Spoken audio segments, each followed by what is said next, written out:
Well, it's just about over, and now we're gonna have to wait till next year. Oh, woe is me. There are still two more podcasts coming up on this particular subject. So please check those out. Welcome to the D. Louise book series. I'm Christina Kristina. This is where we read books and talk about books. No special effects going on here. Just my pal here. And reading books and talking books. Um, please check out my Star Trek Next Generation recap on Fridays. Also, if then on Fridays, I work really hard on those. I did Native American Detectives with Tony Hillerman and Ann Hillerman. And I also did time travel. Oh, Julie McQuen's books are awesome. Please check those out. I did homicides and cozies and werewolves and vampires and the Bridgertons. We did some Fae. I've got some other stuff coming down the line. So please check all those out. And don't forget to please check out Flashback Monday. I review 50 to 60 books a week. Sometimes I get carried away and do 70. I try and do some from every single subject in the magazine. Historicals, contemporary romance, mysteries, sci-fi, paranormals, harlequins, erotica, mystery inspirationals. I try and do all of those. So anyway, this is the last book in this series until next year. Whoa! So I hope she's hard at work on the book, but this is book 27. Hold on a second. Book 27 in the series. Hello, Miss Sandy. Murder in Rose Hill.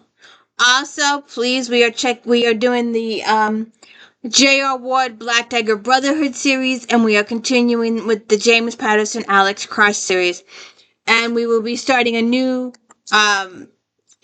detective series in the 1800s with C.S. Harris later on. So please look at those. I also did a special reading list. I went through all the books quickly. Just giving you a reading list. Please go check out all the individual videos for additional details on all the books. And please also check out my Miss Ellsworth's podcast. My podcast dedicated to Miss Ellsworth. So, if you don't already know, Sarah was a midwife and Frank Malloy was a detective. And she was estranged from her parents, her husband having died, and she was working as a midwife, and she had a neighbor, Mrs. Ellsworth, who had a son named Nelson, and as things progressed, she ended up adopting a young child, Catherine. Maeve came along to help her take care of the child because she was still working as a midwife, and Frank had his son Brian, who was deaf, and we were learning sign language. I want us to be friends. Can we be friends? Let's be happy. Let's live life, something like that. I forget. But so let's be friends. And I have some cats to share with you someplace invisible. We'll see what happens. Come here. Hello. So let's talk Murder on Rose Hill. So we start the book off, let me finish my thing. So Sarah and her parents were estranged. They have now gotten back together. They've established a really good relationship with her parents. They're really getting along great. And, so Sarah and Frank got married. Frank got an inheritance. And, I need to warn you, spoilers. I usually 90% of the time do not spoil the whodunit, but I will tell you everything else about the characters. Because I love the character progression. I'm in it for the characters. I'm also in it to solve the mystery, but I'm also in it for the character progression from book to book to book, as you can tell. So, we've been doing all this. And so all this stuff happened, and Sarah was settling into married life, but she was missing the maternity side of it, the midwifing side of it. But she was happy she wasn't having to go out at night, at all hours of the night, but she was kind of missing it. So one thing led to another, and I was going to read some of those quotes, and I decided not to. We'll get to it. But she ended up opening a clinic in a poor neighborhood where women could come and give birth to their children and then stay some extra time until they got employment or situated somewhere or something. So that was the big thing. So she's got this new place now.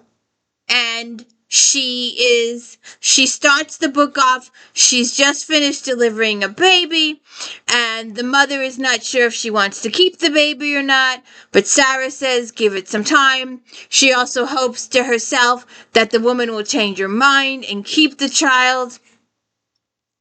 If anybody wants to give me a baby for free, I will take it, love it, cherish it, feed it, clothe it for the rest of his life. But I can't buy it because I don't have money. But I could afford to feed it and clothe it and stuff. But anyways. Or a kitty cat. I could use another cat too.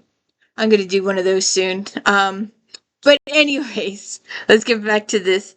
If you could also hit the like and subscribe, I would really appreciate it. Not many people do that.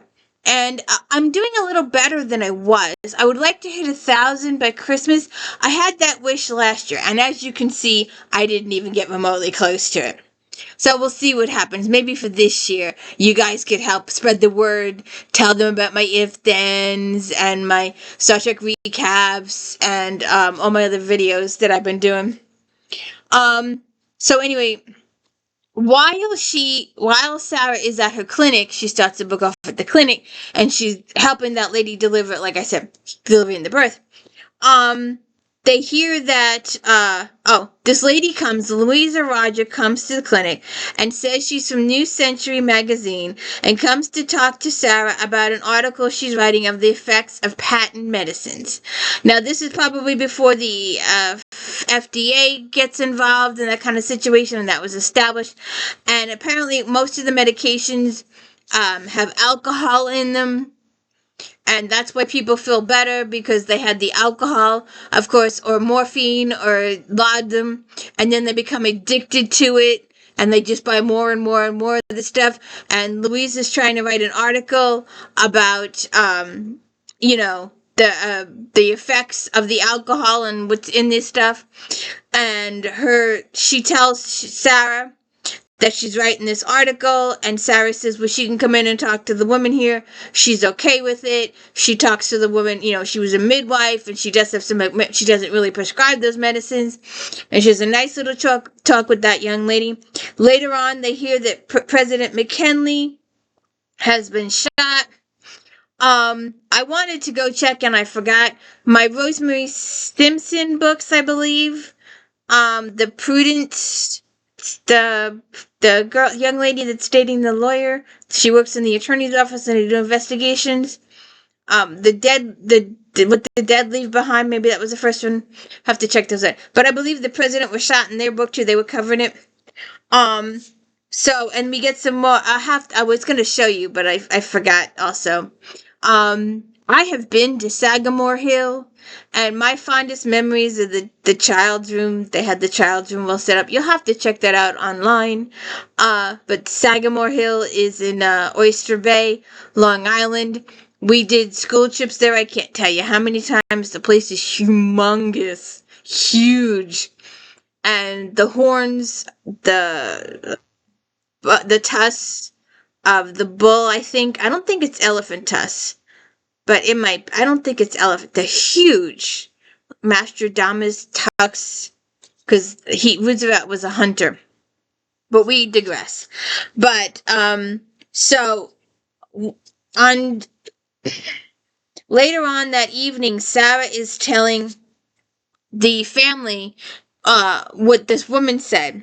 And Mrs. Malloy, Frank's mom, says, It started this year, I think, because the new century began and all that. Although some people disagreed, the official consensus was that the 20th century began on the 1st of January 1901.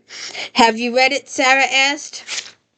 Oh, yes. It's not as good as McClure's and Collier's, but I expect it will get better if this girl is as good as the girl reporter that they have at McClure's, Mother Malloy said. Idabel Tarbell, Maeve said. She's the best. She wrote that series on Lincoln, didn't she, Sarah asked.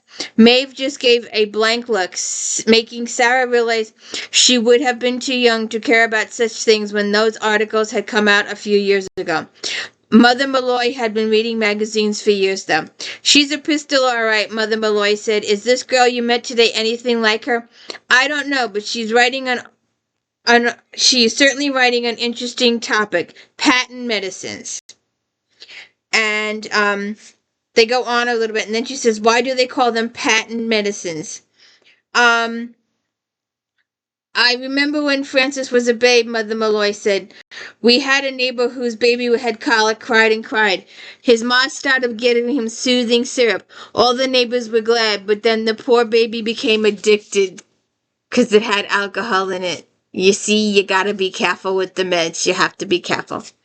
So, then we get back to the business point of the book, and we find out that Maeve, Frank has his office, his private investigator, and Gino and Maeve are working for him. Gino is helping him for investigations. Maeve is playing secretary, but she's also enthusiastically getting involved with the investigations too. And I thought that there might be a surprise with Sarah in this book, and there's not. There's a little scariness in this book, just a smidgen of makes your stomach drop for just a second because your mind goes in all these different directions and what the author's going to do. And it makes you want to skip ahead to the end just to get that little bit of confirmation and then go back and read the story. Because that's what I did, because I had this little tidbit, and we'll get there. So, this, Mr. Breedlove, no, what's his name? Yeah, I think it's Breedlove. No, that was in another book. Bernard Rogers shows up. Oh, that was the last book. That's right, that was Bedford. Bernard Rogers shows up. I read both these books in the same day. Bernard Rogers shows up at Malloy's office, and he wants Malloy to investigate the death of his daughter.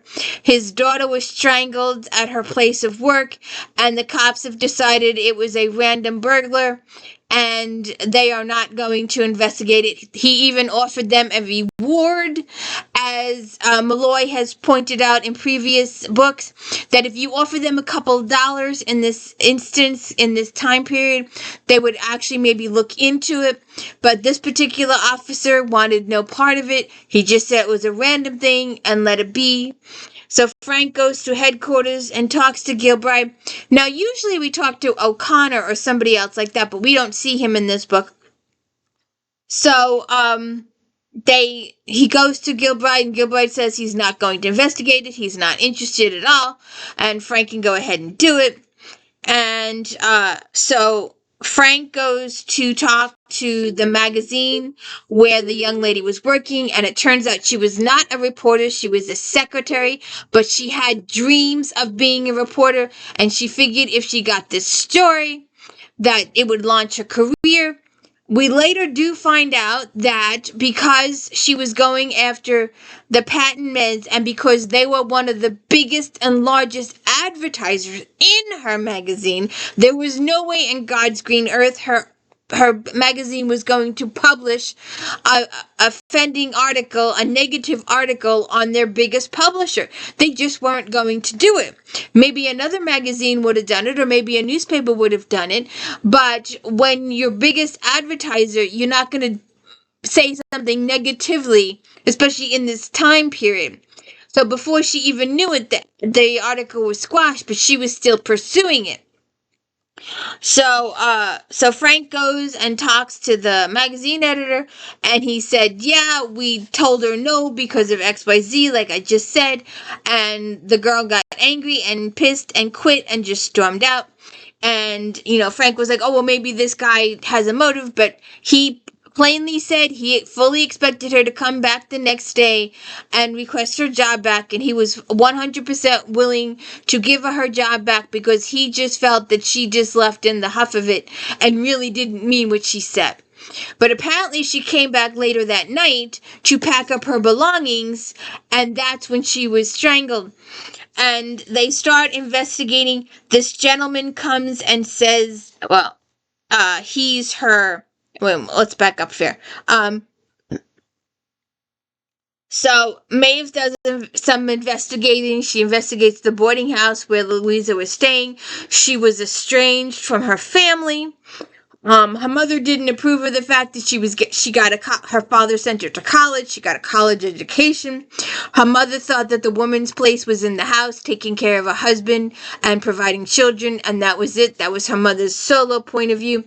And she was angry at the father for allowing Louisa to go off to college and all this kind of stuff, and there's a whole bunch of family angst. And so Maeve goes and checks the boarding house where Louisa is staying and interviews some of the staff.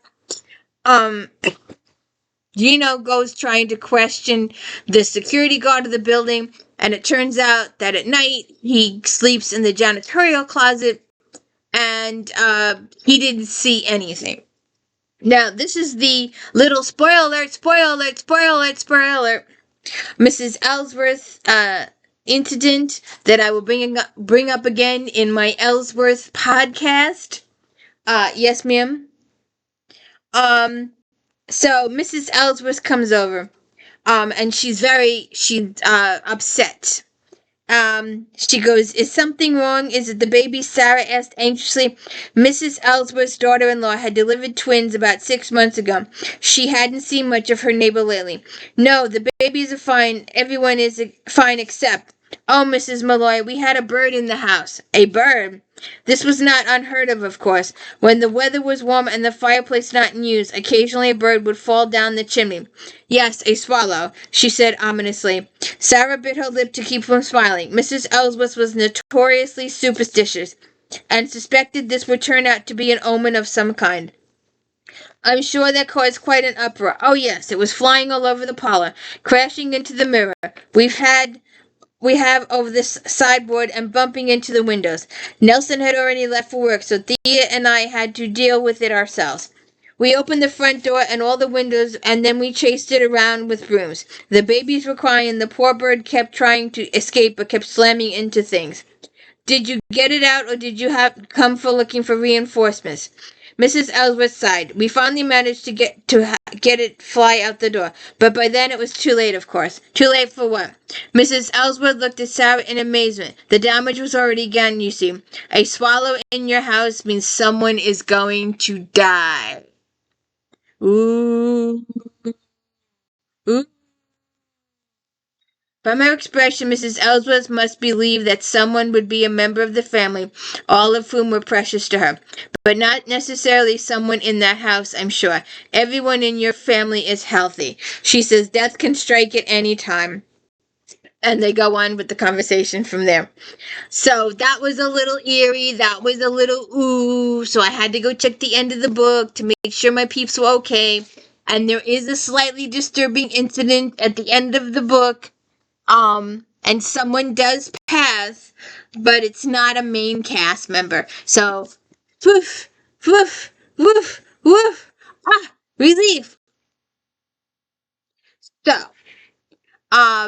So then Frank and Gino go to the company that Louisa was investigating. Maybe they did it to shut her up, whatever. And like I explained previously, they had already solved the problem because they told the magazine that if they did publish Louisa's article, that they would pull their advertising. And the magazine didn't want to lose their advertising, so they weren't going to let Louisa publish it anyway. So that was that.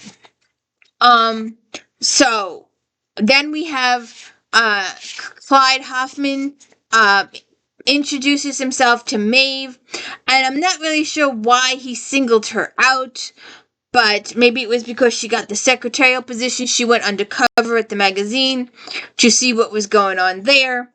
And let's see if I can do this quickly. Just a little. Nope, she left. So it's too late. No cuteness here. So he singles Maeve out, and he approaches her and takes her to lunch and becomes friends with her, and Maeve gets to question him, and he admits that he was engaged to Louisa, and that's a whole situation. I will let you read that. They go to the funeral, and there's a couple other people that have that die in the story, and I will leave that to you to discover. There is a couple of plot twists at the end that have you going, oh, okay. There's 2 plot twists at the end of the book. Actually, yeah, 3. 3 plot twists. The whodunit is 1, and then there's 2 character plot twists. 1, you're like I said, you go, oh my god. And the second one, you're like, I see that coming. So we'll have to see what happens. We have to wait till next year. Bummer. We have to wait till next year. Oh, the tragedy. We have to wait till next year. Well, that's it. All 27 books. So please go check out my podcast for all 27 books, plus my reading list if you want to double check in the reading order. I did a reading order podcast. That'll be up in a day or so. And also go check out my Mrs. Ellsworth podcast. I'd really appreciate it. Thank you. Have a good one.